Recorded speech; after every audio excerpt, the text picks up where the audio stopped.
Fala galerinha, tudo certo? Vamos para mais um vídeo. Hoje eu vou tentar trazer aqui uma análise política do bolsonarismo. Primeiro eu quero dizer que esse vídeo não tem viés ideológico, então não vou puxar para direita, para esquerda ou focar em partidos políticos específicos. A ideia desse vídeo é fazer você entender esse fenômeno que é o bolsonarismo, que não tem como você negar que ele é um movimento que surgiu no nosso país e que ganhou muito espaço, levando inclusive o Bolsonaro a ser o presidente do nosso país. Mas como que a filosofia, a sociologia, ou melhor, alguns pensadores que eu selecionei para esse vídeo, da filosofia e da própria sociologia, conseguem explicar esse fenômeno que é o bolsonarismo no nosso país? Então, sem mais delongas, bora pro vídeo.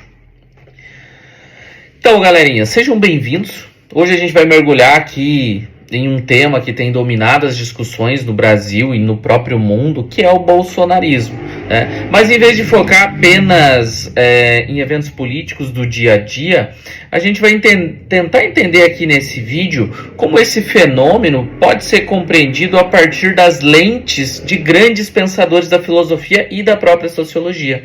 Como que é possível que um movimento como esse tenha ganhado tanta força no nosso país ao ponto de levar um indivíduo à presidência da República? E o que nomes como Foucault, Bourdieu ou o próprio Zygmunt Bauman têm a nos dizer aí sobre isso? No primeiro momento aqui eu pretendo trabalhar a perspectiva do crime, da representação e do desencanto político. E para começar a nossa análise aqui, a gente precisa olhar ali para a crise da representação política no nosso país. A gente vive num momento de profundo desencanto com as instituições tradicionais e com os próprios políticos, né, que constroem carreira política. A gente tem políticos que estão no nosso país aí pegando cargos lá que começam de vereador, prefeito, deputado, senador, constroem uma carreira e ao longo dessas carreiras muitas vezes não trazem um significado para sua função, não demonstram aquela real produtividade que as pessoas esperam de um político. O bolsonarismo, de certa forma, ele surge como resposta a esse sentimento de oposição, muitas vezes, a esses políticos de carreira, mas principalmente um descontentamento a essa falta de produtividade ou até mesmo a questão da corrupção aqui no nosso país. Nesse primeiro momento, a gente pode invocar o Michel Foucault, né, esse filósofo, né? E a própria ideia de poder disciplinar que foi construída pelo Foucault. O Estado moderno e as suas instituições, em vez de serem vistos como protetores, eles passam a serem percebidos como uma estrutura que controla e oprime muitas vezes. A ascensão de uma figura antissistema, e aqui a gente traz o Bolsonaro já para esse diálogo, o Bolsonaro ele surge como uma figura antissistema, e esse modelo antissistema ele promete destruir aquela velha política. Isso visivelmente aparece no discurso aí do Bolsonaro lá nas campanhas eleitorais dele. Você pode voltar no tempo e verificar isso, E a ideia do Bolsonaro, quando ele surge, é justamente quebrar essa velha política, E essa velha política, então, ela surge como uma política rejeitada, E gera uma rejeição à autoridade instituída no governo até aquele momento. E aí a gente vai ter a figura da Dilma Rousseff, a gente vai ter a figura do Lula, que são governos anteriores, o Michel Temer nem tanto, Então essa figura antissistema que se torna o Bolsonaro representa um agente de ruptura, ou seja, ele se torna um porta-voz da indignação popular. Por isso que ele vai ganhar tanto significado ao longo do tempo e até hoje, ele tem justamente esse papel ainda, de ser aquela figura antissistema, anticorrupção e assim por diante, e que muitos levam isso à frente. Um outro aspecto aqui que pode ser trazido para esse vídeo é o campo social e a luta pelo capital simbólico. E para entender essa perspectiva do capital simbólico, agora vamos trazer para uma perspectiva sociológica, onde eu trago para vocês as ideias do Pierre Bourdieu. Para o Bourdieu, a sociedade ela é um campo de batalha, onde diferentes grupos lutam para acumular capital simbólico. O bolsonarismo, ele soube como poucos capitalizar essa luta. O movimento bolsonarista, ele se apropriou de temas como, por exemplo, patriotismo, tradicionalismo, e pegou isso e criou uma identidade forte e coesa. Em um mundo globalizado que a gente vive hoje, e cada vez mais plural, esses elementos eles servem como como um porto de seguro e um refúgio para aqueles que se sentem ameaçados ou marginalizados. Na perspectiva do Bourdieu, o capital simbólico, não digo do Bourdieu, né, porque a gente está falando do bolsonarismo, mas trazendo essa leitura, né, o capital simbólico do bolsonarismo, ele está na capacidade de resgatar valores para os seus apoiadores. Né? Valores que ao longo do tempo foram perdidos ou que foram corrompidos pela política mais à esquerda, digamos assim. A bandeira, a família, perspectivas ali econômicas como o agronegócio, por exemplo, tudo isso se torna parte de um código que une um grupo e o diferencia dos outros, e inclusive traz os outros como inimigos dentro desse contexto.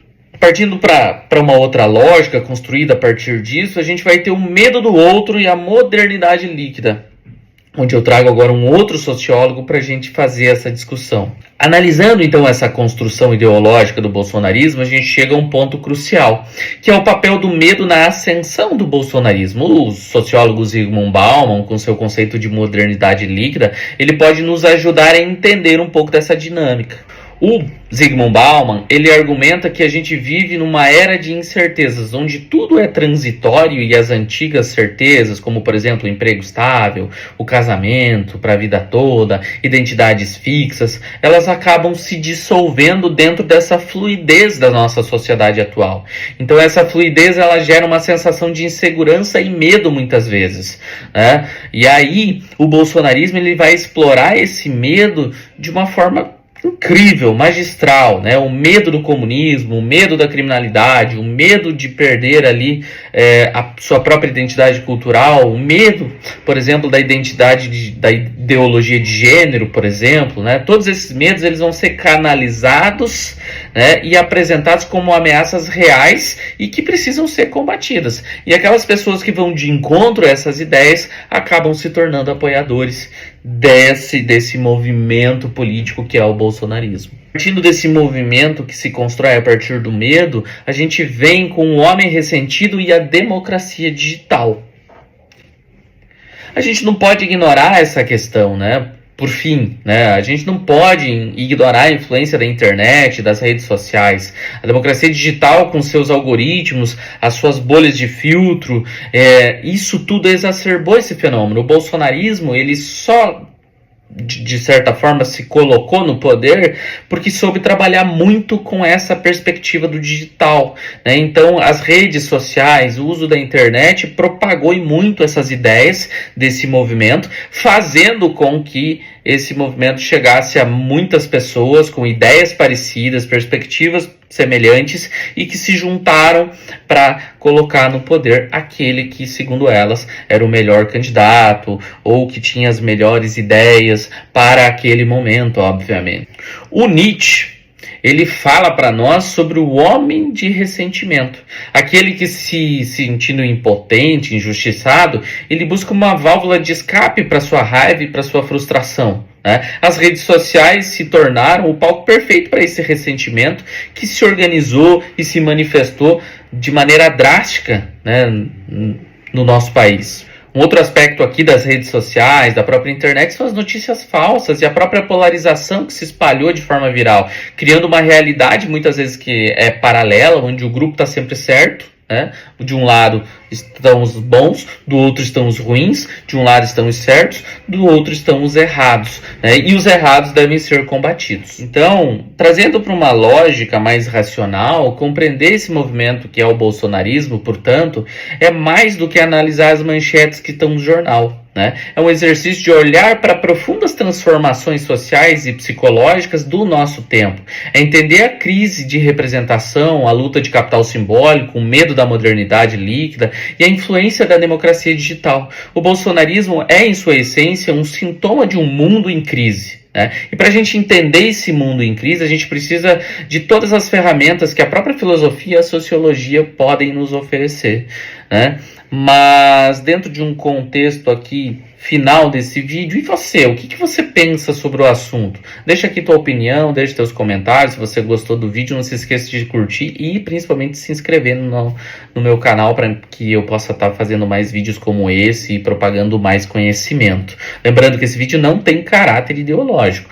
Eu trago aqui alguns pensadores, e daria para trazer mais, né, e como esses pensadores poderiam encarar esse fenômeno que é o bolsonarismo, que é um movimento que nasce do ressentimento político, da luta contra a corrupção, né, e se estende, né, desde lá de 2019 até o período mais atual. Por enquanto era isso. Valeu, falou.